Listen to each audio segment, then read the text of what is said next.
پاکستان حضرت مجدد الفسانی کا مقصود ہے۔ پیر سید جماعت علی شاہ محدث علی پوری بر صغیر پاک و ہند کی ایک مشہور مذہبی اور روحانی شخصیت ہیں۔ تحریک پاکستان میں آپ نے قائد اعظم محمد علی جناح کو بے شمار مشوروں اور مدد سے نوازا۔ آپ نے پنجاب اور خیبر پختونخوا کے دور دراز علاقوں تک اپنے خطابات میں آل انڈیا مسلم لیگ کا پیغام پہنچایا۔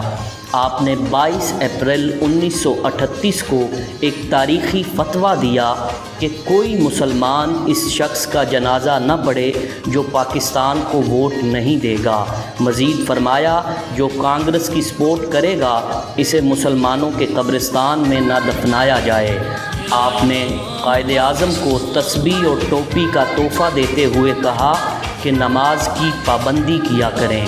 آپ نے ایک جلسہ میں فرمایا، جناح کو کوئی کافر کہتا ہے، کوئی مرتد کہتا ہے، لیکن میں کہتا ہوں وہ اللہ کے ولی ہیں۔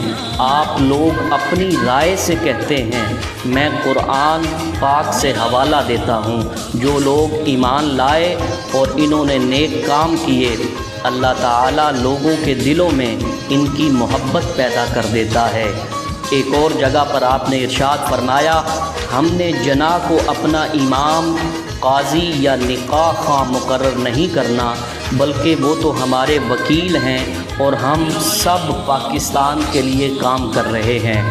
آپ نے 1945 میں صوفیاء اور پاکستان کے عنوان سے ایک مقالہ پیش کیا، جس کو مختلف آستانوں کے سجادہ نشینوں اور علماء کرام نے منظور کیا، جن میں تونسا شریف، جلال پور شریف، سکھر باسی شریف اور دیگر شامل تھے۔